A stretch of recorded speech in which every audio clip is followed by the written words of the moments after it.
बिल्लाहि मिनश्शैतानिर्रजीम बिस्मिल्लाहिर्रहमानिर्रहीम फस्अलू अहलज़्ज़िक्रि इन कुन्तुम ला तालमून। सदक़ल्लाहुल अलीयुल अज़ीम। आवाज़ गूंज रही है, ऐसी हो रही भर भर। अल्हम्दुलिल्लाह। इसका तो आवाज़ कम ही है तो वही ठीक है। आवाज़ हमारी कम कीजिए, थोड़ा सा आवाज़ को थोड़ा सा बनाएंगे तो पूरी आवाज़ फटी हुई है। मुअज़्ज़ज़ सामीन किराम और अज़ीज़ तालिबात, इल्म की अहमियत और उसकी कदर अल्लाह तबारक व तआला ने आप तमाम तालिबात को अपनी रहमत से इल्म आला के लिए चुना है। इस पर जितना भी अल्लाह ताला का शुक्र हो जाए, शुक्र किया जाए, कम है। हदीस पाक है, मन युरिदिल्लाहु बिही खैरन युफ़क़्क़िहु फ़िद्दीन औ कमा क़ाल अलैहिस्सलातु वत्तस्लीम।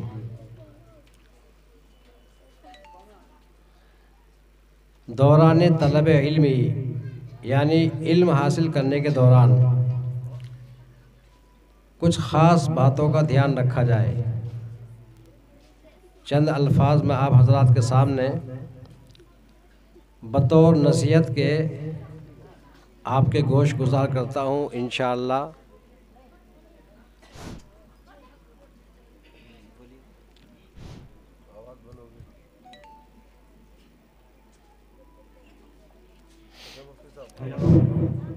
आप उन बातों पर अमल करेंगे और इंशाअल्लाह ताला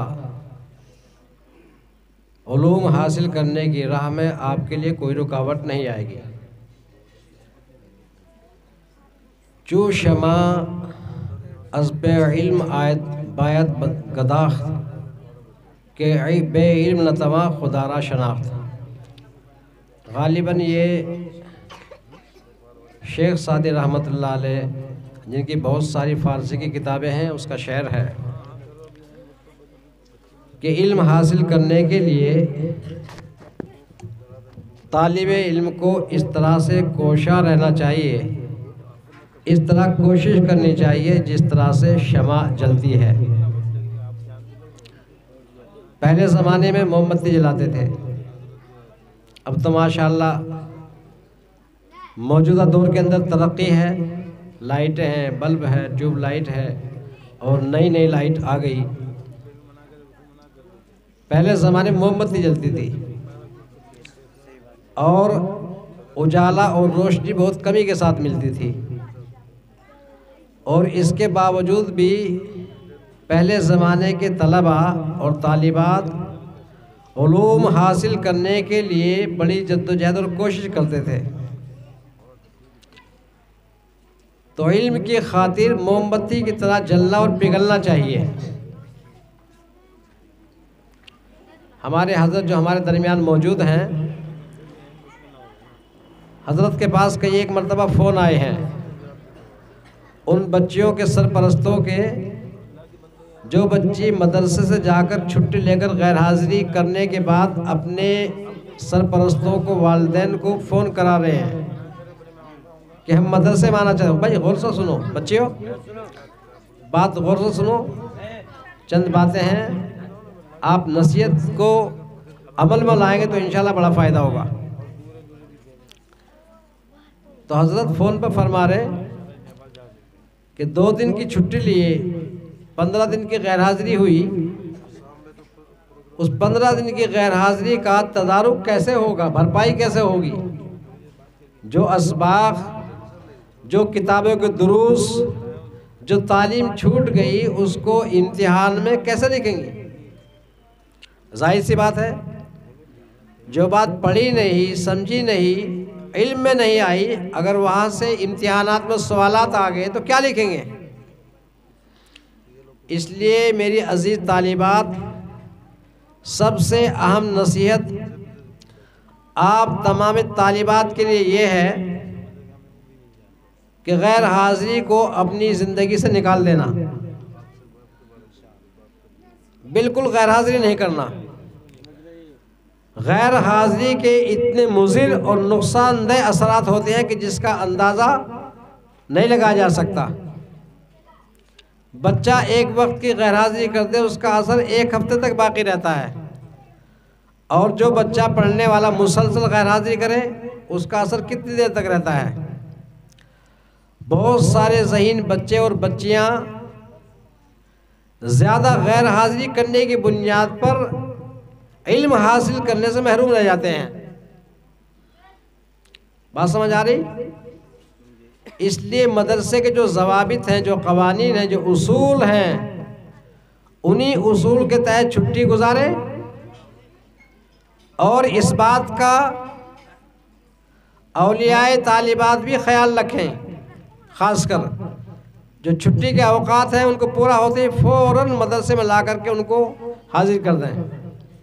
और ये बात जिनके यहाँ वालिदैन सरपरस्त औलिया नहीं है, बच्चियाँ अपने वालिदैन सरपरस्तों के कान पर ये बात डाल दें कि हमारा तातील का वक्त मुकम्मल हो गया, अब हमको फ़ौरन मदरसा छोड़ दिया जाए जाकर।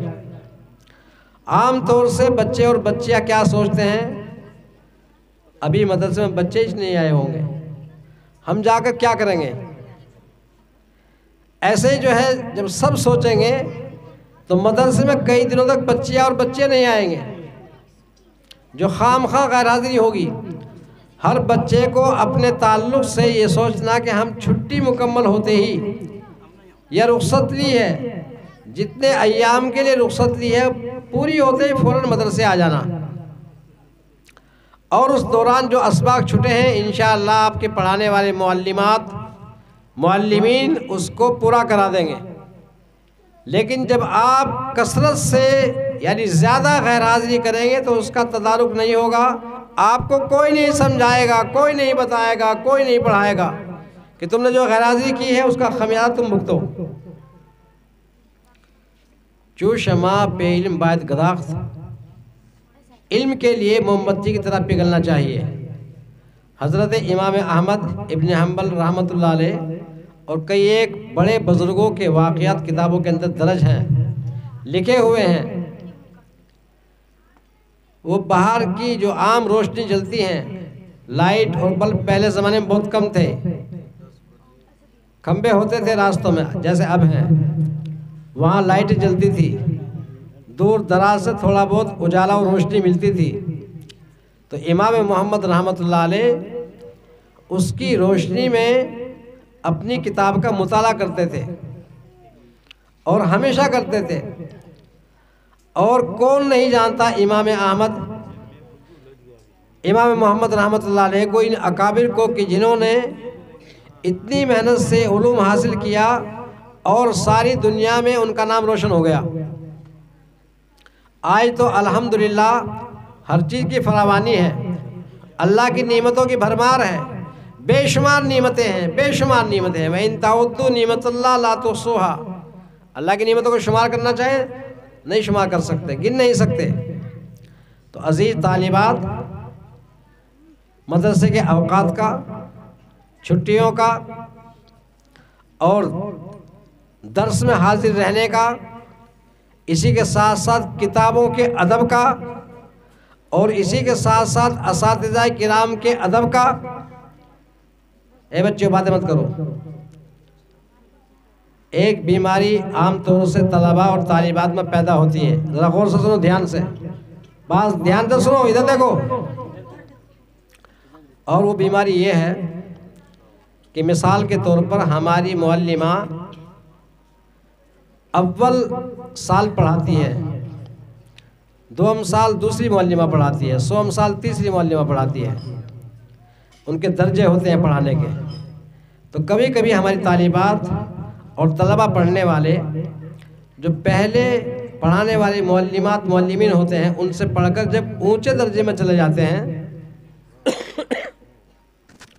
तो पहले जो मुअल्लिमीन मुअल्लिमात होते हैं उनको लाइट लेना शुरू करते हैं। लाइट लेना समझते हैं, उनको हल्का समझना शुरू करते हैं कि ये तो नीचे दर्जे के हैं, ये तो नीचे दर्जे के हैं, हमारा दर्जा ऊपर हो गया। नहीं, उस्ताद का दर्जा हमेशा बुलंद होता है। जो उस्ताद अलिफ बाता को शुरू कराता है वो भी उस्ताद होता है, और जो उस्ताद तफसीर हदीस पढ़ाता है वो भी उस्ताद होते हैं। जो उस्ताद बुखारी मुस्लिम पढ़ाते हैं वो भी उस्ताद होते हैं। तमाम के तमाम असातिज़ा किराम वाजिबुल अदब और वाजिबुल एहतराम होते हैं। इस बात को नोट कर लीजिए। असातिज़ा को हल्के और लाइट में मत लीजिए।